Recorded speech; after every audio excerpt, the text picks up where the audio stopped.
Welcome to Telltales, an investing podcast hosted by Hunt Lawrence, Jason Wallace, and Mike Nicoletti.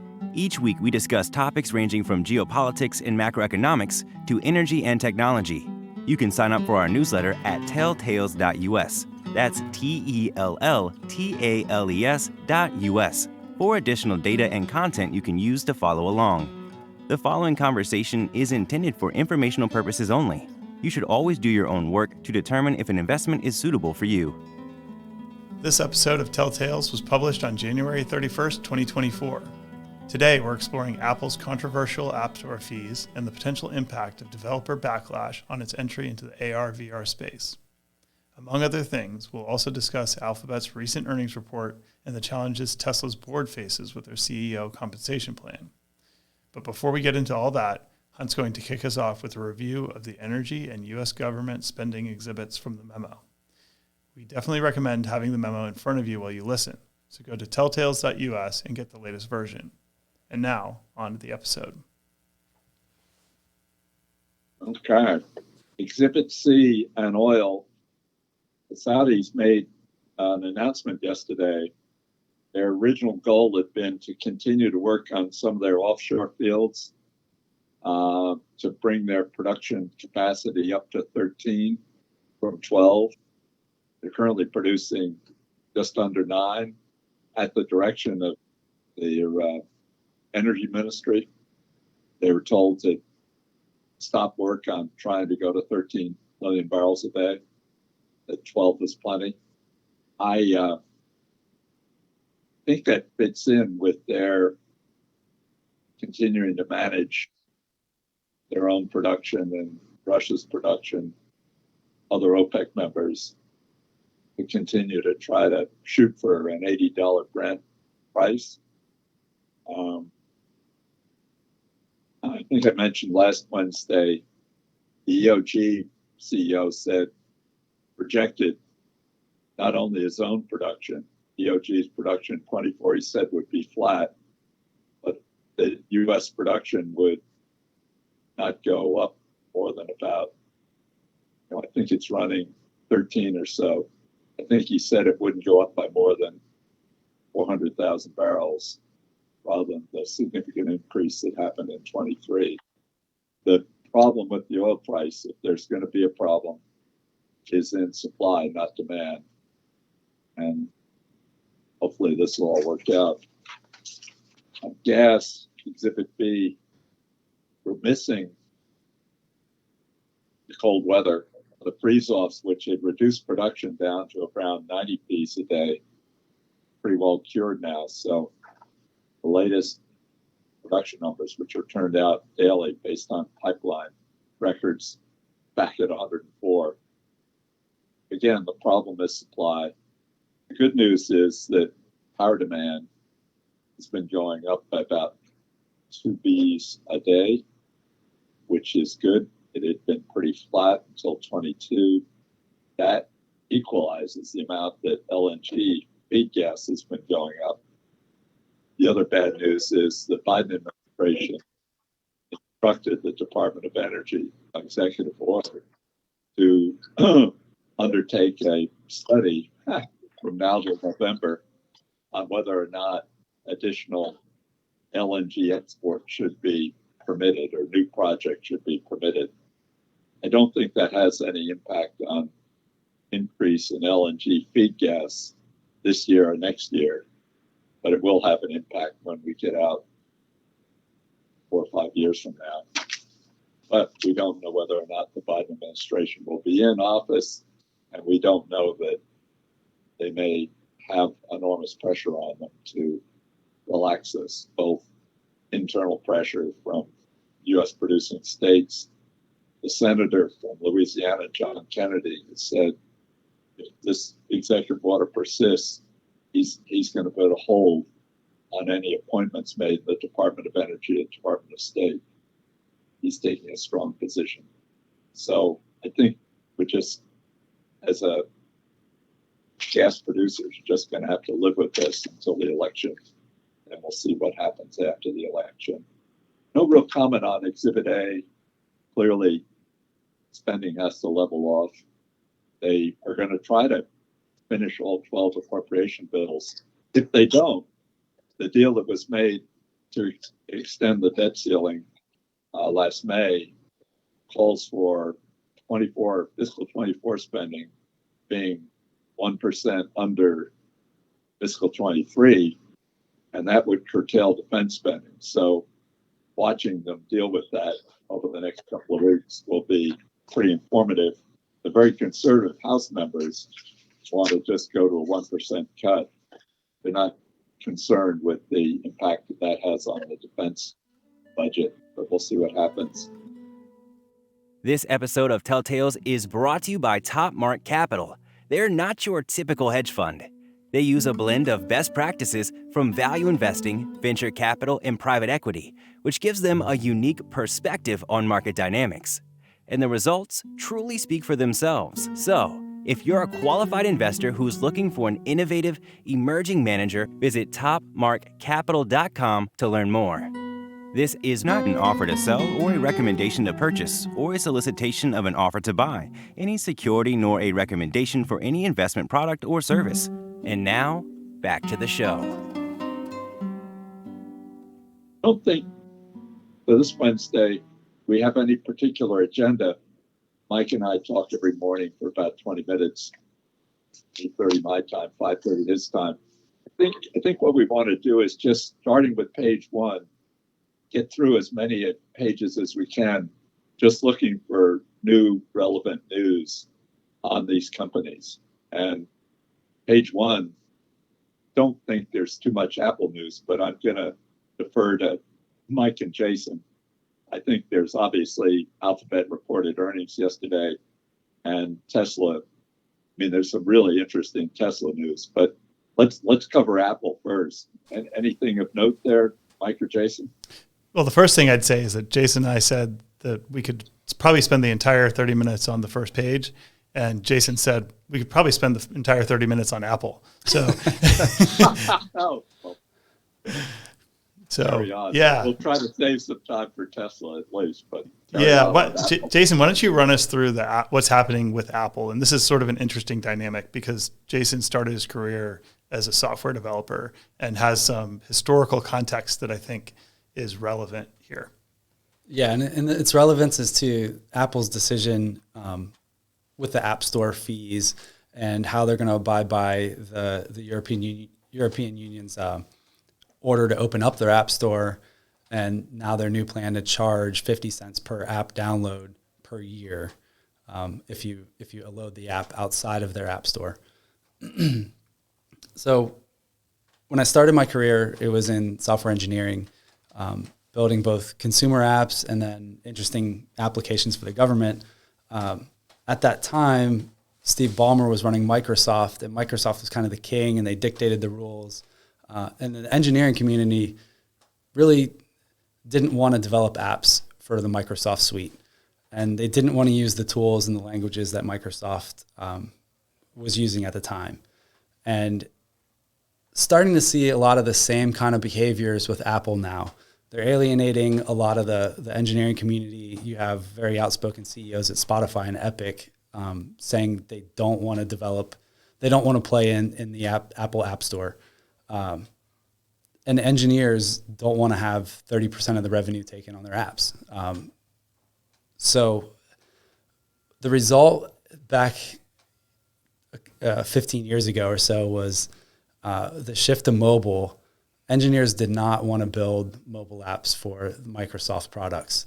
And you can say that, Apple really ran circles around them with the iPhone versus Microsoft's mobile operating system. But at the end of the day, there were no apps on the Microsoft operating system. So there's kind of two shifts happening today. It's AI and the AR VR shift with Apple's Vision Pro. And you're starting to see the same kind of dynamics play out where they release the Vision Pro, and then you have companies like Netflix saying they're not going to build an app to watch Netflix within the Vision Pro. And maybe the best use case for a Vision Pro today is to watch TV and movies on a giant movie screen that's virtual in your living room. So my worry is they're going to miss out on whatever's next because engineers won't want to develop products for the Apple ecosystem, just because the rules that Apple's putting in place now, and then the revenue take they're demanding. I'd add that it's really the Vision Pro is really what's unearthing a lot of this, because today there's so many users on the iPhone that every developer has to, whether they like to or not, they have to release apps on the iPhone. The Vision Pro is a new platform. They're not bringing any users. So there's no reason financially for them to develop an app early, not until there are users there. And 20 years ago, everyone had a Windows PC, and you had to develop a Windows desktop application. So that begs the question, is what will the next platform be? And I think this AR, VR thing is probably, when we think of AR, VR, we think of like super nerdy goggles and people strapped into a chair and plugged into screens all day. And I don't think that's going to be the actual implementation. I think it will be AR in one sense or another, whether it's audio, whether it's visual through glasses, or whether it's fully immersive through something like the Vision Pro or the Meta AR or VR options. So we don't. The point is that we don't know what the next step is, and it seems like the best and the brightest of the new crop of engineers are all developing on whether it's OpenAI's APIs or Meta's open source version of their Llama model. So we're in the middle of like a technological shift, and there's no like clear direction as to where it's going to go. But you can make an argument that the software industry is not going to back Apple in the shift.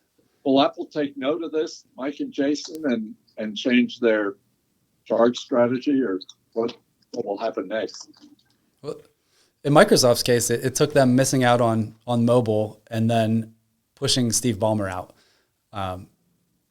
So it doesn't seem like Apple's making any changes. In fact, they're kind of entrenching their position and demanding more fees from all the applications and software engineers. So, everything as it appears today is no, they're not going to make any changes. I would add that their best case is based on as long as they can make whatever the next platform is centered around the iPhone, because that's how they bring the users. And if they have the users, then it won't matter, because everybody will have to build for them. If they don't have the users, then then I don't think anybody's going to come running to support them. Right. You guys going to give up your iPhones and switch to whatever the Samsung product is? I wouldn't have said that, yes, I probably would even a year ago, but I do think whatever this platform shift, if Apple's behind it, it's a really big opportunity for somebody. I think that the company that has the most to lose is probably Google in this whole platform shift, but they also have probably the best things in place to capitalize on it. They have the original founders involved with running the business day to day. They have the world's data at their fingertips. They can build hardware. They've started to produce some pretty decent hardware. But we don't, so far, earnings were yesterday not too encouraging certainly on ad sales. Some increases when it comes to Google Cloud, but again, we've yet to see an incremental move there, especially on the generative AI stuff. Well, we have time for Tesla. If you're a Tesla board member, you probably wish you hadn't accepted being on the board. But what else do you do with your CEO? That's tough. It's hard to fight. Elon Musk has been so good for so long that objectively, as a board member for a company, as far as execution goes, it's hard to be too critical of Tesla. They will probably appeal this, and I don't know. Maybe they win an appeal. I think if you're a board member, you have good D&O insurance, so you're probably fine. And by being that close to Elon this long, they're probably they've done well in their careers, so they're probably just fine. Yeah. Give us some background on how this built up to the court decision. Oh, I don't have the full backstory. Right. I know that it was brought by a shareholder, but certainly, it's hard to imagine a shareholder that these types of suits get brought anytime the stock price goes down. A bunch of these plaintiffs' attorney firms file these class action suits, and it's sort of a blood suck on public companies. It's kind of the lowest of the low, I think, when it comes to going after companies. So stock price goes down, and they sue executives, management board, whoever, or in this case, they feel like they're giving up too much and it's not fair. That's sort of a beauty's in the eye of the beholder, right? So you get in front of the right judge, you get one answer. You go to an appeals, you'll get another answer. So it probably gets appealed and works its way up. And I would bet it sticks. I don't know. I mean, be hard pressed to find a better CEO to run a company, I think. Right. Even if it's part-time. Right. Well, we made it on to page 2. The Microsoft results look good, but I know, Jason, from talking to Mike this morning, Mike was a little cautious about the valuation and whether Copilot was really getting enough demand.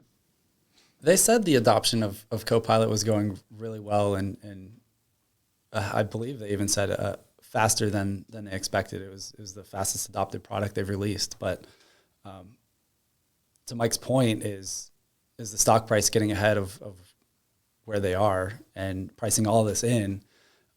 We keep asking ourselves every week, is the expected IRR going forward worth it to hold this position? So we haven't made a decision yet, but and to put some kind of frame the situation, we think that the potential for Copilot is pretty large if it's a good product. Right. We think that it's probably capable of moving them to $90 billion a year in free cash flow if it's a good product. If you're a Fortune 500 company, you would much rather your employees use Microsoft's AI product, Copilot, than OpenAI's product or Anthropic's or someone else, because you have an ongoing enterprise software relationship with them. You've got SLAs, you've got data security issues, all of that stuff you're going to feel good about being followed. But if the product sucks, this is one of those things where, like, is it good enough or not? And we've been seeing some reviews. I actually haven't used it myself, but the reviews of the Excel version of the product were being at least, a fairly competent Excel jockey. I felt like, who would use this? I did feel like the PowerPoint products were pretty good, but maybe that's just a reflection of what I'm good at and what I'm not good at. Also, probably a reflection of what language models are good at and what they're not good at. Excel is largely numeric calculations, and we know that the language models are not good at that. Whereas it's probably going to do a pretty decent job taking a Word document and putting it into a PowerPoint presentation, and even generating pictures, but not necessarily graphs.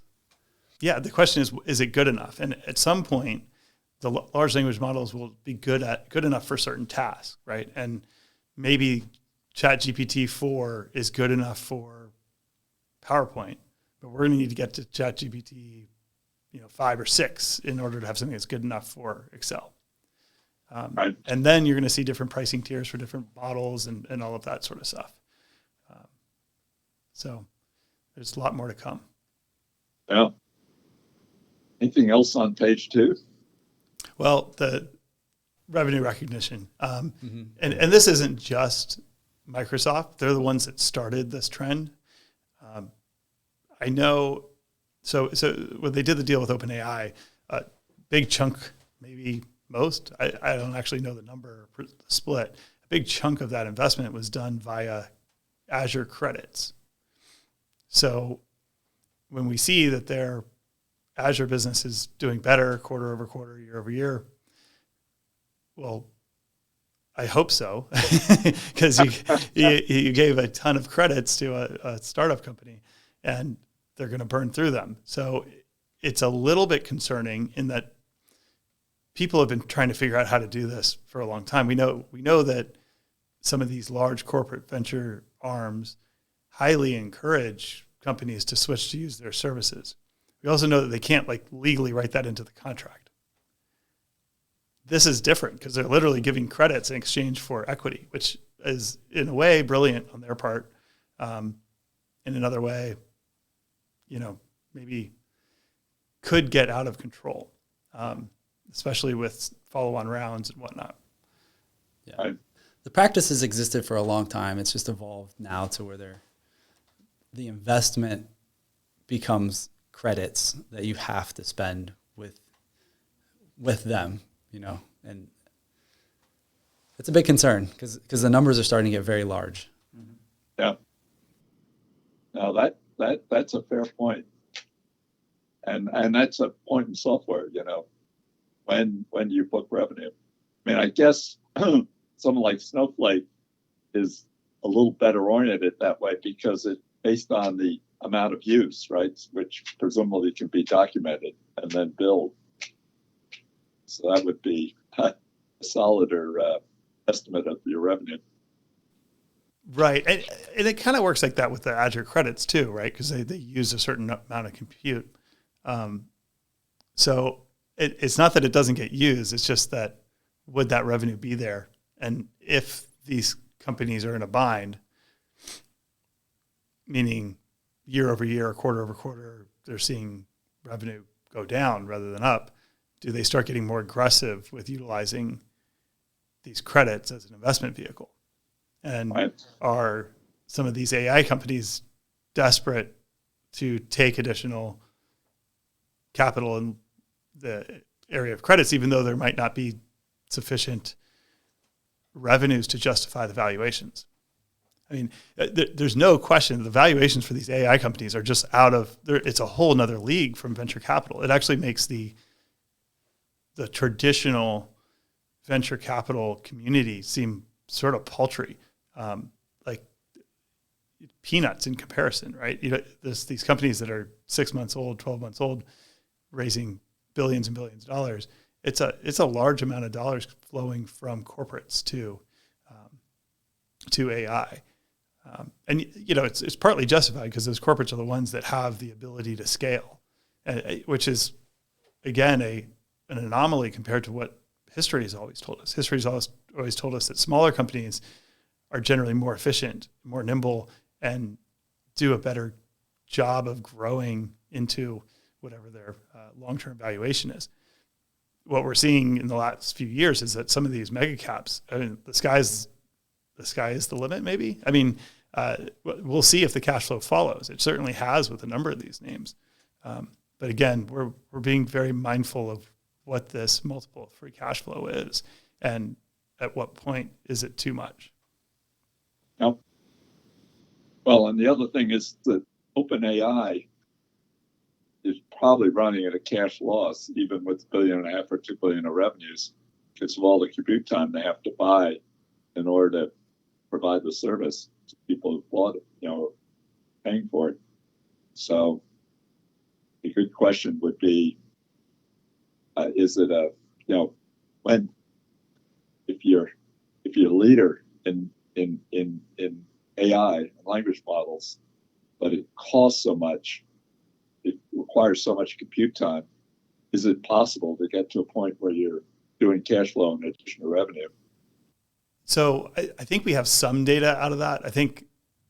I want to say it was Anthropic or somebody's financials were leaked, and the gross margin, and this is important for software because software is generally almost 100% gross margin. It's sort of rare to see a a software business with a, not at least 85% gross margin.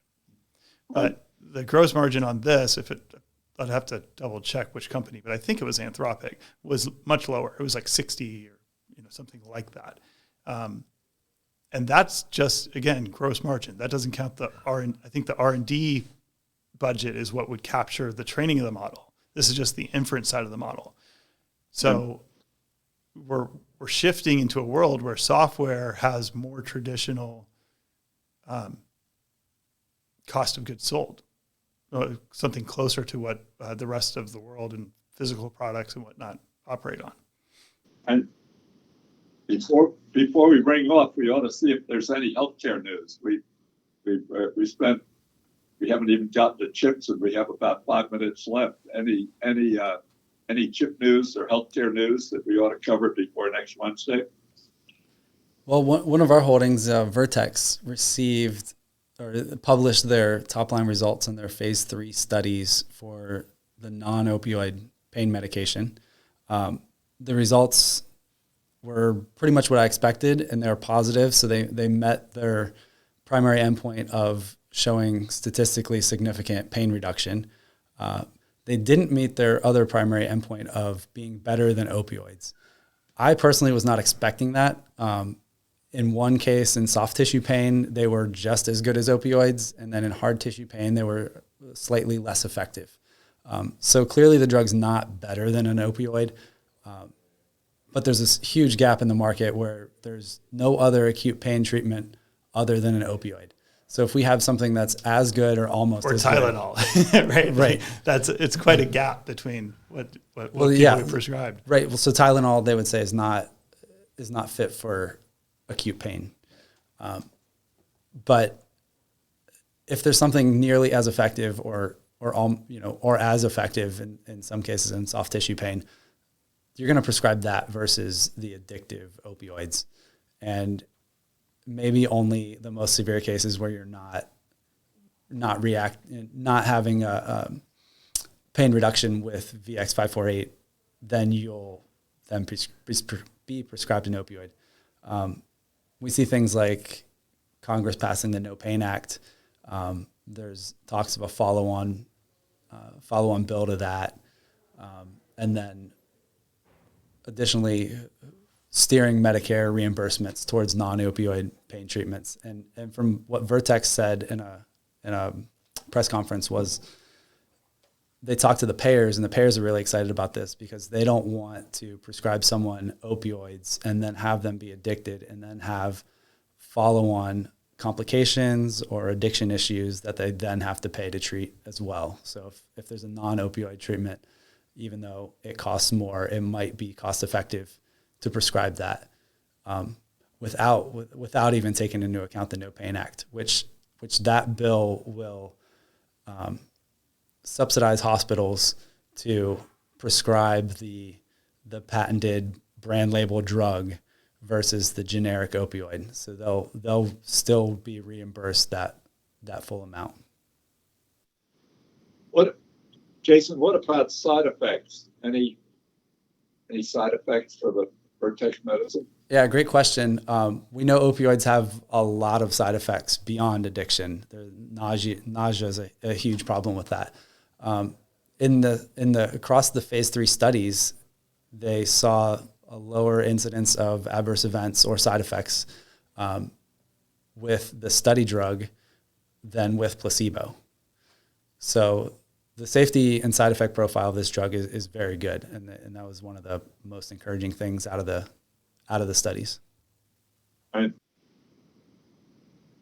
how long before the FDA permits them to offer this medicine to the public? Yeah, so it's going to take Vertex a few months to put together their new drug application package and then submit that to the FDA. They've committed to getting that submitted by mid-year. And then the FDA has granted this fast-track approval status. So once that's submitted, 6 months from then, the FDA will make their decision. So we're kind of looking at a timeline where the approval is probably going to come right at the end of this year. Potential approval, I should say. Right. Got about 1 minute left. Any other newsworthy items that help their chips? Well, in the chip world, we had Intel and AMD, both earnings. Probably the takeaway is that AMD continues to eat Intel's lunch in the data center, but AMD is not doing that great in the data center yet either. There you see, for example, Amazon seems to have committed to sticking to their own chips plus Nvidia's chips. For Nvidia or for AMD, everything's riding on this MI300 chip, and they think that they're going to have somewhere between 3 and 6 months of process leadership or chip leadership over Nvidia. And they have commitments from Microsoft and Meta for fairly large deployments there. So the question is how does that go? And are they able, when Nvidia releases a better chip, will everybody switch back to the Nvidia chip? Right.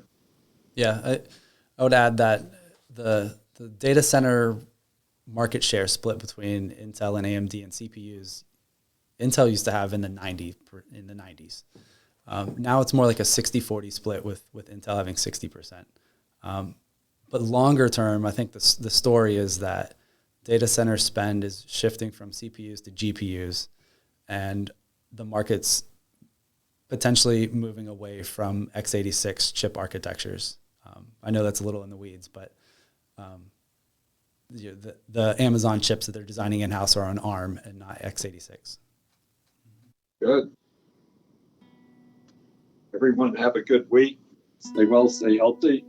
For us natural gas producers, root for a little cold weather. And we'll talk next week. Take care. Thank you for joining us this week. Please tune in again next week as we will be back on Wednesday. As a reminder, nothing on this podcast should be considered investment advice. You should always do your own work to determine if an investment is suitable for you. The views expressed on this podcast are the host alone and do not constitute an offer to sell or a recommendation to purchase or a solicitation of an offer to buy any security nor a recommendation for any investment product or service. While certain information contained herein has been obtained from sources believed to be reliable, neither the hosts nor any of their employers or their affiliates have independently verified this information, and its accuracy and completeness cannot be guaranteed. Accordingly, no representation or warranty, expressed or implied, is made as to and no reliance should be placed on the fairness, accuracy, timeliness, or completeness of this information. The hosts and all employers and their affiliated persons assume no liability for this information and no obligation to update the information or analysis contained herein in the future and may or may not hold positions in the securities mentioned.